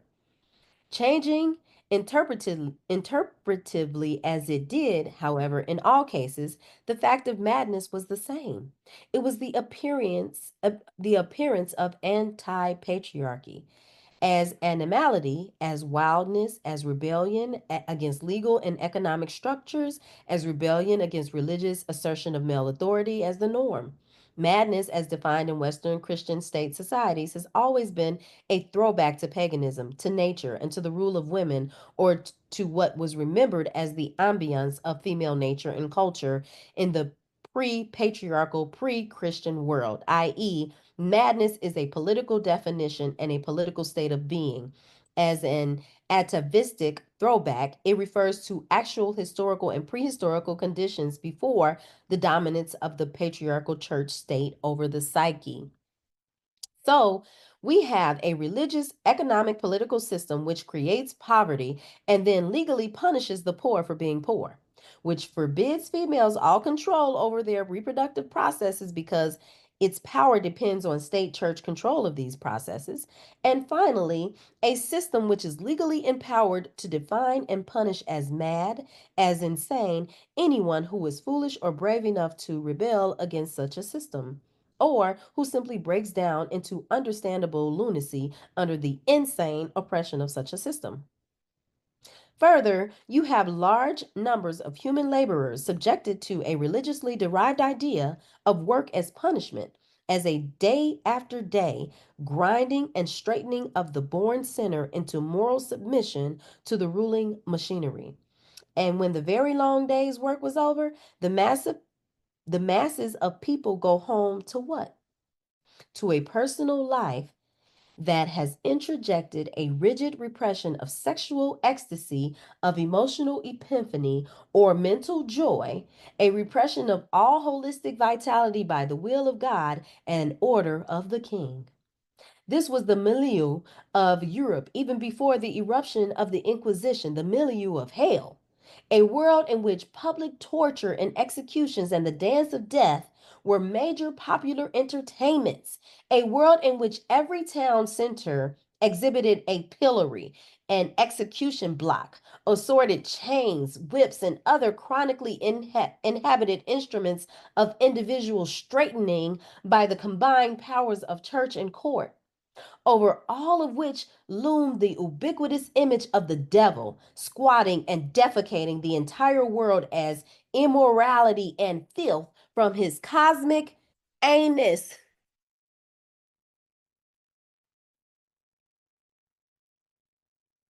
Who can see your messages? Who can see your messages recording on? No one can see my messages, only me. Yeah. I, so I'm glad this is still recording. I was wondering if that was happening. So that's good. I think that was you, Alicia. I hope that's what. Okay, let me keep going. Wait, what time is it? Okay, well, okay, I'm gonna finish up this chapter. From such a milieu, I can't say that word. From such a milieu, 500 years of Inquisition was inevitably born. If life is such an error, and what else would such a milieu feel like? Then it must be corrected. If life is nothing but sin, and what else could such a world be? Then it must be punished. The church court machine defined human life as sin error, and madness, and then empowered itself as the divinely appointed, appropriate apparatus for the correction, cure, and punishment of human life. As Foucault puts it, in historically chilling words, quote, the law of nations will no longer countenance the disorder of hearts, end quote.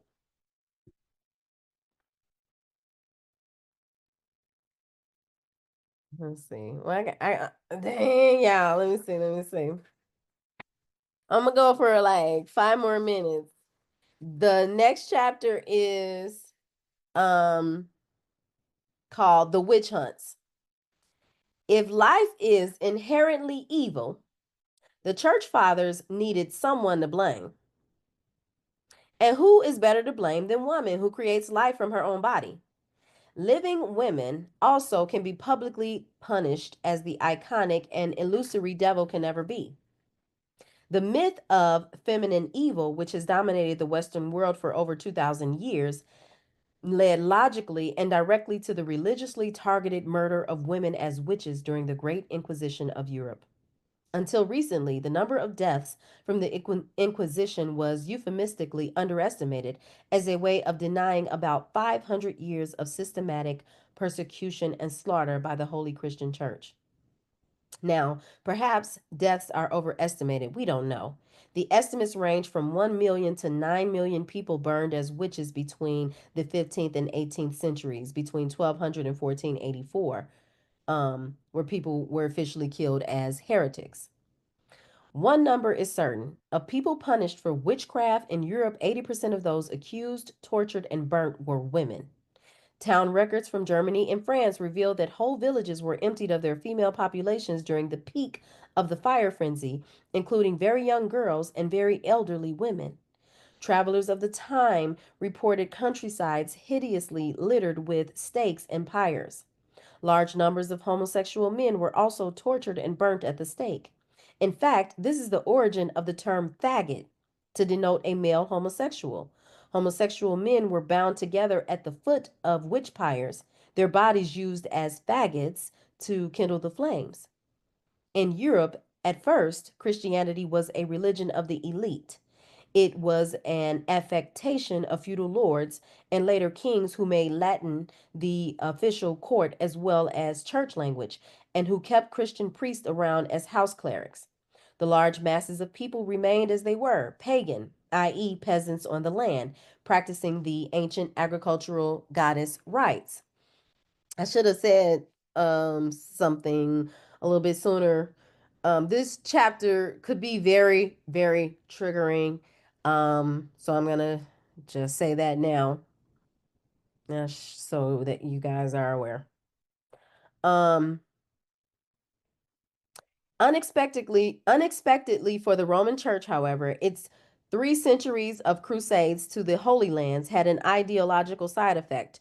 Returning feudal lords brought back exotic religious and lifestyle ideas, including the tantric sexual arts from the lands of the infidels, i.e., Islam with strong Moorish pagan undertones. The European elite, nominally Christian, especially those in the most civilized parts of Europe, were which were southern France, the wealthy cities of central France, Italy, Belgium, and the Rhinelands were abandoning the fad of Christianity for more sensual and joyful spiritual amusements, including communal sex and bisexuality. The Roman Catholic Church was uneasy in Europe at this time, being constantly accused of priestly corruption, luxuriousness, and political religious chicanery. Europeans were backsliding into their indigenous paganism. Gnostic beliefs were circulating sub rosa, and communities of medieval hippies were springing up everywhere. The threatened church could not tolerate the mass apostasy of its rich southern feudal elites. Engaging in shady political deals with some northern feudal lords, it arranged for the massacres of the Knights Templar and other sexual mystical communes of southern France. Thus, circa 1200 was the Inquisition invented. The church claimed it was punishing heretics.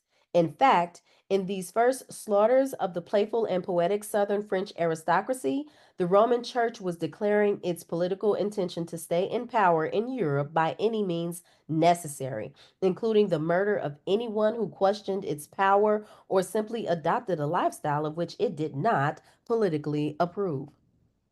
Originally, the church had no punishment for witchcraft.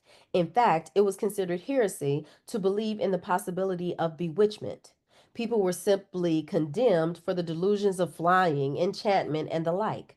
But in the mid 15th century, Roman Catholic dominated Europe was in hideous turmoil once again. It had undergone the Black Plague, the Hundred Years' War, and so many other physical manifestations of its spiritual morbidity under Christianity. Nations were beginning to mark borders and gather secular power under kings vis-a-vis the universal power of the Roman Pope and his archbishops throughout Europe. The church had already established a pattern of accumulating and tightening its secular power by way of religious purges, heretic hunting. By this means, it terrorized and eliminated its political ideological enemies, and at the same time diverted or co opted the seething, sexual, revolutionary energies of the masses of the people. In 1484, therefore, Pope Innocent the Eighth pronounced a papal bull against the now suddenly discovered crime of witchcraft. He denounced witchcraft as an organized conspiracy of the devil's army against the peace and common order of the Holy Christian Empire. And this was a peace and common order which people living under that empire had rarely experienced. And thus, the war against women was officially launched by the Christian papacy as a diversionary tactic to keep itself in power through the strategy of sheer terror. 2 years later, in 1486, two Dominican monks, Heinrich Kramer and Jacob Springer, published a book called Malleus Maleficarum, The Hammer of the Witches. This book, in which femina is derived from Latin feminis, lacking in faith, was the official handbook of the witch hunters, who found in it priestly and psychological justification for their already religiously aggravated hatred and fear of women. It became the indispensable authority for the Inquisition during the next 300 years of mass terror and persecution throughout Europe. The hammer stated that human females were, by nature, agents and tools of the devil, and it gave explicit instructions for recognizing signs of devil possession. Any wart, mole, or freckle, or other skin blemish was a sign that a woman had been kissed by Satan and was evidence enough to send her to the stake. Behavior also was stigmatic. The way a woman or young girl dressed, the way she walked or talked, her hairstyle, the way she moved her eyes, any suspicions or envy that she might arouse in neighbors, any uniqueness, creativity, authority, or stubbornness of mind she might display for any reason whatsoever at all. All of this was the signature of the devil in her flesh. Yes, yes, Toto, a freckle. Yes, a freckle. For wasn't woman born in God's own words to entertain Satan in her private parts and thus to endanger the souls of men? In Kramer's and Springer's professional opinions, only the rarest of females and dead ones were proof against demonic seduction and inhabitation. So only the rarest of females and dead ones were proof against demonic seduction and inhabitation. Thus was the tumultuous Europe given a reason for all its woes. Cherche la femme and burn her.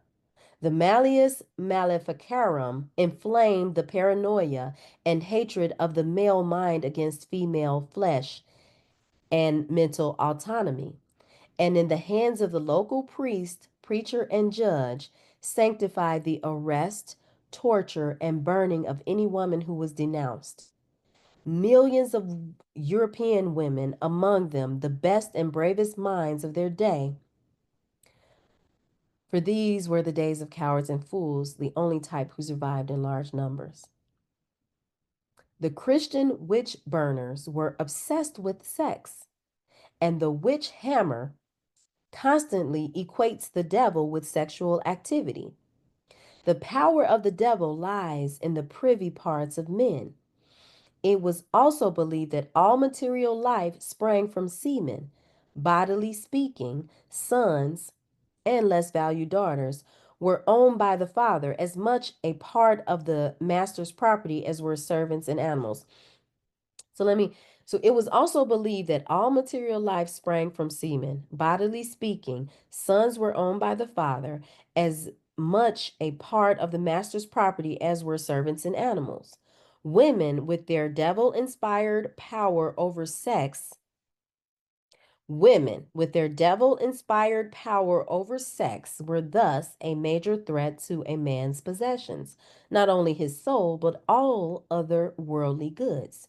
Witches were accused of instigating extramarital sex, of inhibiting potency, hindering conception, slaying infants in the womb, all threats to patrilineal property inheritance. For every impotent man, a woman could be tortured and burned.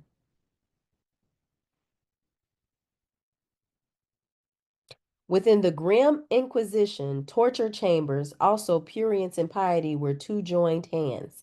Women were raped and sexually abused by their official torturers as they lay chained to dungeon walls or spread out naked on the racks, all with the blessings of the priests who readily rationalized these activities as devil exorcism. The torture instruments were blessed by the priests before they were fucking used. Okay, on that note, what time is it? We can still just stop right there. What's my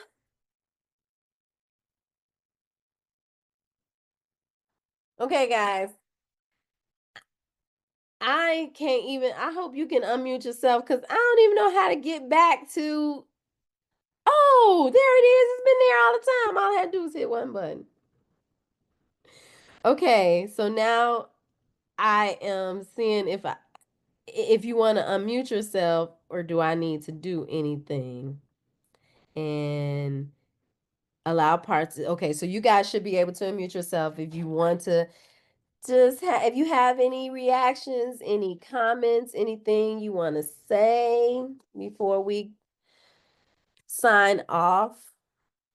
This is we are on the chapter of this is the again the name of this chapter is the witch hunts, and this is a definitely our a one that could be very triggering. It was definitely a little bit triggering for me when I originally read this. But yeah. Um I and it's so much to digest. That's the other thing. It's like we went through so much. Um and now I'm just stuck on the last part. I mean, I guess what calls out to me is that, well, you know what? Dr. B said it last week. It's like, damn, if you would go through these sort of lengths to suppress a species, that species has got to be absolutely powerful. You know what I'm saying?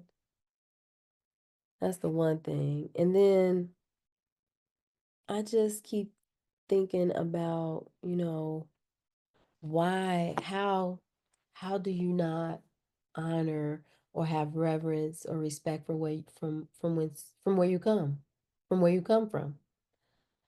How do you not find balance and harmony with from your origins or with your origins? How do you not desire that harmony? How did we get to this place where we are of taking all of our resources and Mama Earth for granted in the way that we do.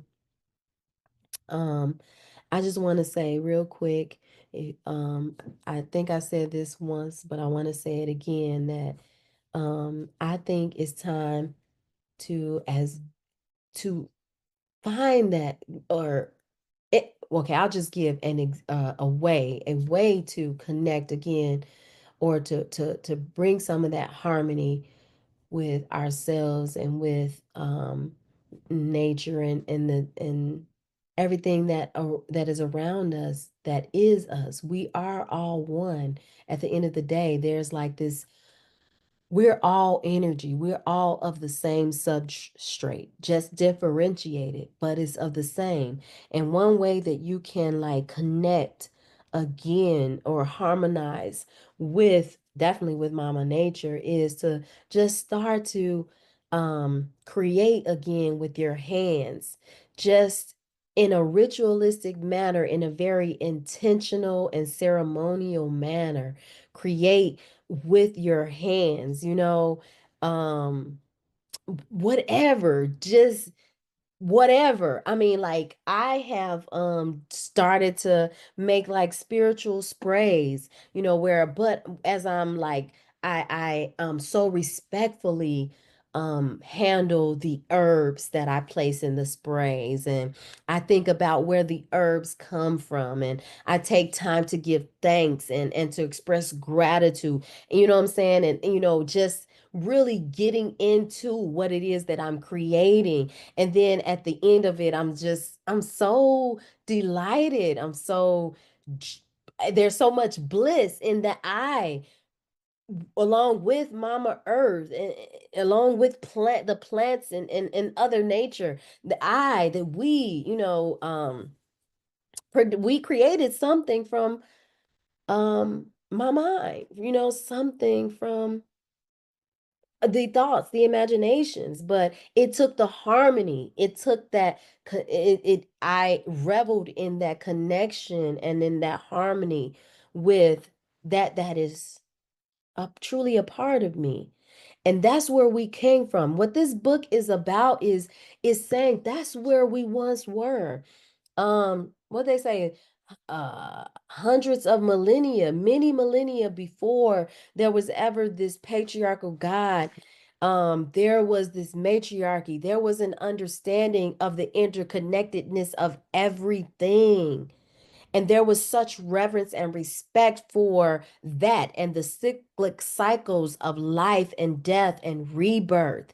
Um, and there was such ecstasy, there was such joy, there was not any kind of punishment that you didn't feel punished by working with Mama Earth, being in harmony with her. You didn't feel this sort of punishment. You didn't and you reverenced the mother. You understood. Okay, you understood um you understood that as there is the womb of creation, as above, so below, there's the womb, the physical womb from whence we come. How do you not reverence the woman to the point where you raping her and beating her and cutting her clitoris and shit? Have you lost your mind? Oh, Big Mama is upset. Okay, guys. That's all I want to say. But not only is, but what do I mean by, let me just say, I'm sorry, Big Mama's upset. What I mean by there's a indignancy, shall I say? Is it rising up in me? Or it's like this not even about revenge. It's about justice. It's about I want justice as a mother, as a sister, as a wife, as a woman. I want justice. First of all, I am healing myself and thereby venerating and healing my ancestors and those who have come before me, but also, like there's this desire to protect and cover our children, and there's a desire for justice. There's a desire for justice, and as I believe that is rising up within me, that is rising up within the collective female consciousness. That's what I mean when I say Big Mama. And when Big Mama get pissed, you don't fuck with her kids. You don't fuck with the daughters of the earth, baby.